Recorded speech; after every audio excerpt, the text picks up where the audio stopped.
Hello everyone, welcome to my channel understand literature. और आज हम लोग समझने वाले हैं क्लास 9th की एक बहुत ही इंपॉर्टेंट पोएम विंड के बारे में। So wind is written by poet Subramania Bharati and he is also a patriotist. Patriotist means कि देशभक्ति की भावना उन्होंने किस तरीके से इनडायरेक्ट वे में विंड के थ्रू और पेपर्स के थ्रू लोगों के मन में जगाई है, we will see in this poem.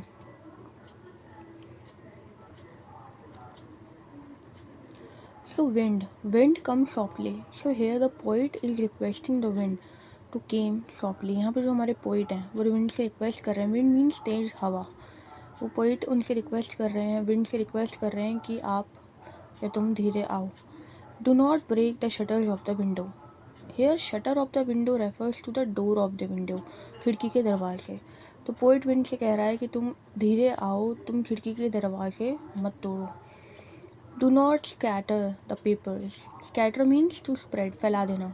पेपरों को मत फैलाओ। Do not throw down the books on the shelf. जो शेल्फ पे जो बुक्स रखी हुई हैं उनको नीचे मत गिराओ।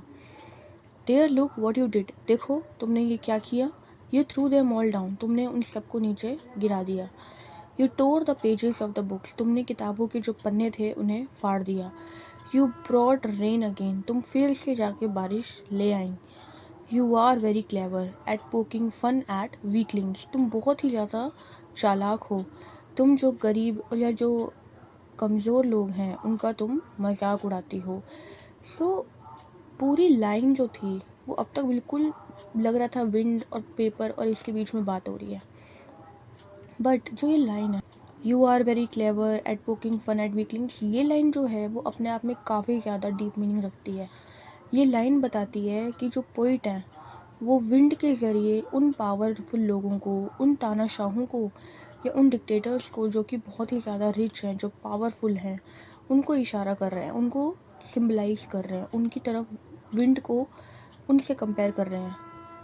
और जो वीक लोग हैं यानी कि जो पेपर हैं, जो विंडो के शटर्स हैं, जो शेल्फ़ की जो किताबें हैं, वो गरीब लोग हैं या जो कम जिनके पास पावर नहीं है, पावरलेस पीपल हैं, जो उन लोगों के आगे कमज़ोर पड़ जाते हैं और वैसे जो पावरफुल लोग हैं वो उन लोगों को डोमिनेट करते हैं। सो ऑब्वियसली नीचे एक बॉक्स दिया हुआ है, उसमें आप देख सकते हो कि ये जो पोएम है ये पेट्रियोटिज्म में लिखी है और प्री इंडिपेंडेंस एरा में लिखी हुई है। तो प्री इंडिपेंडेंस एरा में लिखी हुई पोएम अपने आप में ये बताती है कि जो पोइट हैं वो ब्रिटिशर्स को कहीं ना कहीं विंड एक ऐसी हवा जो डिस्ट्रक्शन ले आए, जो तबाही ले आए, उससे कंपेयर कर रहे हैं, उससे उन्हें डिनोट करना चाहते हैं। और जो पेपर हैं, जो बुक्स की शेल्फ़ में जो बुक्स रखी हुई हैं, ये सब वो इंडियंस हैं जिनको वो जो ब्रिटिशर्स हैं वो कहीं ना कहीं टॉर्चर कर रहे हैं, डोमिनेट कर रहे हैं और उनके जो हक हैं उनको मारने की कोशिश कर रहे हैं और उनको बिल्कुल भी जो ह्यूमन राइट्स हैं वो नहीं मिलते हैं।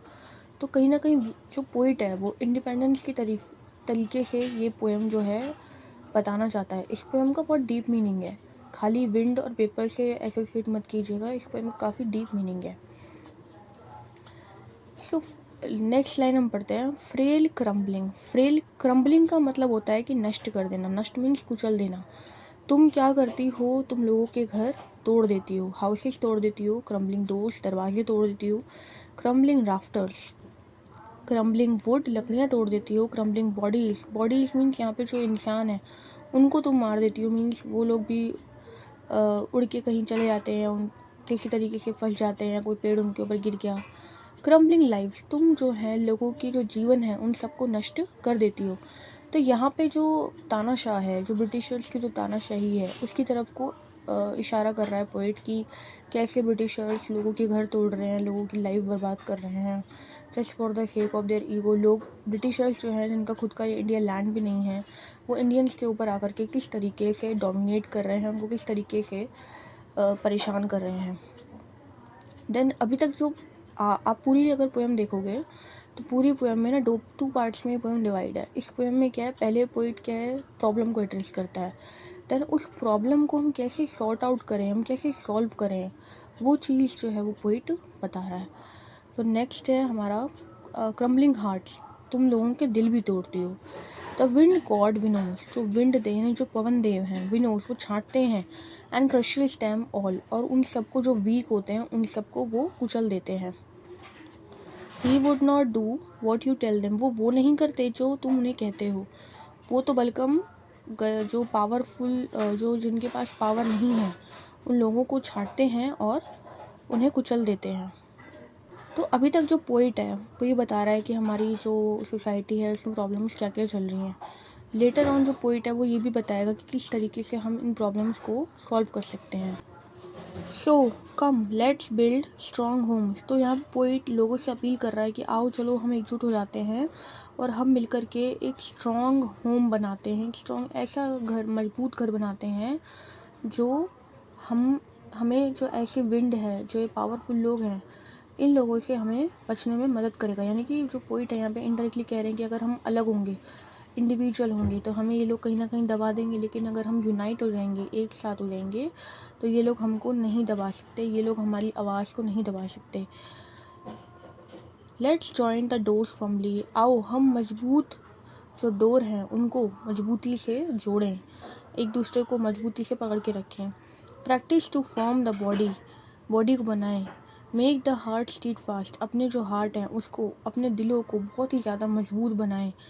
Do this and the wind will be friend with us, अगर हम इस तरीके से एक यूनिटी के साथ में आ जाएंगे तो जो विंड हमारा डिस्ट्रक्शन कर रही है वो हमारी फ्रेंड बन जाएगी। The wind blows out weak fires, जो विंड होती है वो कमज़ोर लौ को, लौ मीन्स कमज़ोर जो आग है उसको बुझा देती है। And the he make strong fires roars, और जो स्ट्रॉन्ग फायर होती है, मजबूत फायर होती है, उसको रोर मतलब कि उस रोर एंड फ्लरिश उसको और भी ज़्यादा बढ़ा देती है। यहाँ पे देखो दो चीज़ें बताई गई हैं कि अगर आप इंडिविजुअल हो तो आप एक कमज़ोर लौ की तरह हो, लाइक जैसे माचिस में एक हम जब माचिस जलाते हैं तो एक जो उसकी जो माचिस की उससे जो वो हमारी आग निकलती है, अगर आप इंडिविजुअल हो तो आप उसके बराबर हो। लेकिन अगर हम एक साथ हो जाते हैं तो हम उस मशाल की लौ की तरह हो जाएंगे जो कि हवा के आने से भी बुझती नहीं है बल्कि और भी ज़्यादा तेज हो जाती है। His friendship is good we praise him every day, उसकी जो फ्रेंडशिप होगी वो बहुत ही ज़्यादा गुड होगी और हम उसको हर दिन प्रेज करेंगे। तो यहाँ पे कहीं ना कहीं प्री इंडिपेंडेंस एरा में जो पोएम लिखी गई है तो पोइट ने इनडायरेक्ट वे में, बिकॉज उस टाइम पे काफ़ी रिस्ट्रिक्शंस हुआ करती थी कि आप डायरेक्टली ऐसे कोई पब्लिक को भड़काने वाले पोएम से नहीं लिख सकते। ब्रिटिशर्स के हिसाब से हम भड़का रहे हैं, लेकिन हमारे हिसाब से हम अपनी पब्लिक को यूनाइट कर रहे हैं। जो पोइट है वो इंडिया के लोगों को, भारत के लोगों को यूनाइट करना चाहता है, ताकि अगर, क्योंकि उसे पता है कि अगर हम एक व्यक्ति बोलेगा तो ब्रिटिशर्स कभी नहीं जाने वाले, लेकिन अगर भारत के सभी लोग एकजुट होकर के बोलेंगे तो एक ना एक दिन ये ब्रिटिशर्स के कानों पे जूं ज़रूर रेंगेगी और ये लोग हमारी बात ज़रूर मानेंगे और किसी न किसी तरीके से हमको स्वतंत्रता, इंडिपेंडेंस मिल जाएगी। सो इस पोएम का बहुत डीप मीनिंग है और ये पोएम काफ़ी इम्पॉर्टेंट भी है एग्ज़ाम पर्पज़ से। सो आई होप कि आप लोगों को ये पोएम बहुत अच्छे से समझ में आई हो। अगर समझ में आई है so please subscribe my channel, ये मुझे काफ़ी मोटिवेशन देता है आप लोगों के लिए वीडियो बनाने को। एंड प्लीज़ शेयर इट जिनको भी इसकी नीड है। एंड प्लीज़ अगर आपको पोएम पसंद आई हो तो लाइक कीजिए और सब्सक्राइब कीजिए। Thank you very much.